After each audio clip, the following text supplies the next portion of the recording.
Dear students, welcome to today's online class. I hope you are all well and healthy. There is a nationwide lockdown. Strictly speaking, none of you can get out of the house. Schools and colleges have been closed for a long time. Your education is likely to be severely disrupted. But even in this situation, it should not be stopped. Continued efforts should be made. Everyone should stay at home carefully and study carefully so that good results can be obtained in the exam. Whenever there is an exam, everyone can complete the exam successfully. That is why everyone will study at home carefully, inshallah. I hope you are safe in this pandemic and that everyone will be safe at home with their families so that there will be no problem. Friends, you should always wear a mask when you go out the house. Wear a mask and use aerosol to protect yourself from coronavirus. So friends, without further ado, let's move on the main topic of today's class. The main topic of today's class is banking. Today we will talk about banking. How much do we know about banking? Let's move on to the discussion. Introduction. What is banking and why is it important? Today we will know about this subject. Banking is defined as the business activity of accepting and safeguarding money owned by other individuals and entities, and then lending out this money in order to conduct economic activities such as making profit or simply covering operating expenses. A bank is a financial institution licensed to receive deposits and make loans. Two of the most common types of banks are commercial, retail, and investment banks. Depending on type, a bank may also provide various financial services ranging from providing safe deposit boxes and currency exchange to retirement and wealth management.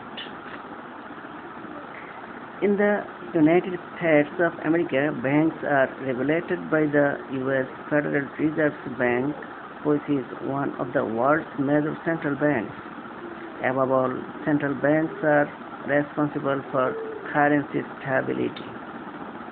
They control inflation, dictate monetary policies, and oversee money demand and supply in the market.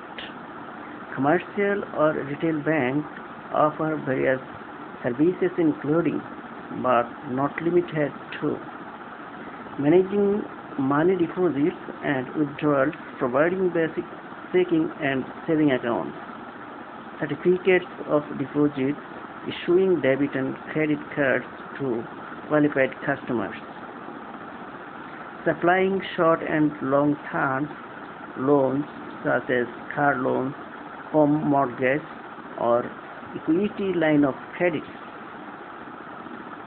Investment banks gear their services toward corporate clients. They provide services such as merger and acquisitions activity and underwriting, among other investment services. In 2017, the Federal Deposit Insurance Corporation (FDIC) conducted a U.S. national survey to estimate the number of unbanked and underbanked American households. Survey executive summary related that approximately 8.4 million U.S. households or 20.5 million individuals were unbanked. This means no one in the household had a savings or a checking account. Survey also indicated that approximately 24.2 million US households or 64.3 million individuals were underbanked, which means the household had an account at the insured institution but also obtained financial products or services outside of the banking system. But why is the important? Because those who are unbanked or underbanked are hindering their financial lives from enjoying services that lead to financial well-being. Many must resort to services outside the banking system to cash checks or borrow loans and incur higher transaction fees and interest unnecessarily. Here are some of the reasons why banking tops the list of pillars required in financial literacy. Safeguard your cash. Manage your finance, record keeping and budgeting. Receive your paycheck quickly using direct deposit. Facilitate financial transactions. Ensure your liquid assets.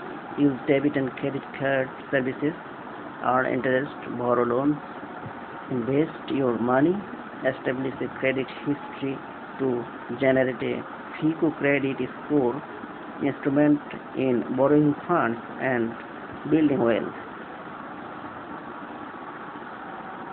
For successful banking experience, let's walk through the chapters below. Chapter 1. Key terms you need to know using the appropriate terminology in the business world can make or break a financial deal. Hence, it is critical to understand the various terms used in banking to take full advantage of the provided services, especially when shopping for a bank and needing to compare before making financial decisions. For example, a checking account is totally different from an interest-bearing checking account. A home mortgage loan is a different loan than a home equity line of credit. Here is a summary listing of basic terminology and definition used by banks to conduct financial transactions. Checking account. Checking account is a specific bank account against which checks can be drawn by the account depositor. Also called a transactional account used to pay bills, set up an automatic transfer, or use a debit card. Depending on each financial institution, checking accounts can provide features and restrictions. Be wary of minimum balance required to open a checking account, the limited number of transactions allowed each month, fees attached to each ATM withdrawal transaction, and monthly maintenance fee required. Your goal is to find a bank or credit union that provide a free checking account, free ATM withdrawal transactions, and overdraft protection. And yes, such financial institutions do exist. Dear students, next, saving account. A saving account is a basic type of bank account that allows you to deposit money, keep it safe, transfer money to checking account, and or withdraw funds, all while earning interest. It does not allow account holders to write checks or pay bills. The students, then certificate of deposit, CD. CD is a savings certificate with a fixed maturity date and a specified fixed interest rate that can be issued in any denomination aside from minimum investment requirements. A CD restricts access to the funds until the maturity date of the investment. The students, then money market account. Money market account is an interest-bearing account, provides the account holders with limited, say, writing ability. Those offering benefits of a combined saving and checking account. The students, next, online banking. Online banking is a method of banking in which transactions are conducted electronically using a device such as a computer or a cell phone. Many banks and credit unions also offer secure online banking services to their customers, de facto owners. Their students, then payroll direct deposit.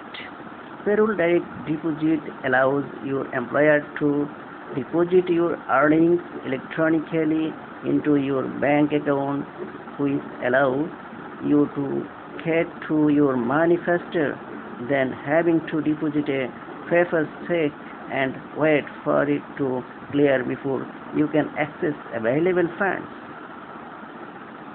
The students, then routing number. Routing number is used to determine where to route funds to or from or for each financial institution. Routing numbers of each financial institutions are available to public and point to the institution receiving funds. Dear students, then we will know about account number. Account number is the assigned number to each customer to indicate ownership. Employers use both routing and account numbers to direct deposit payroll earnings in the correct institutions and employees' account.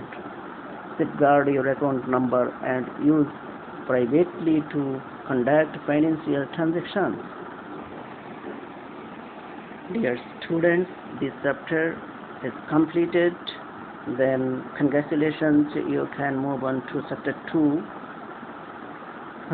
Second chapter name, what is a bank, what is a credit union. We will discuss in our next classes about what is bank and what is credit union. Please keep eyes on our next classes. Thank you everyone. Thank you all. Okay, Allah says.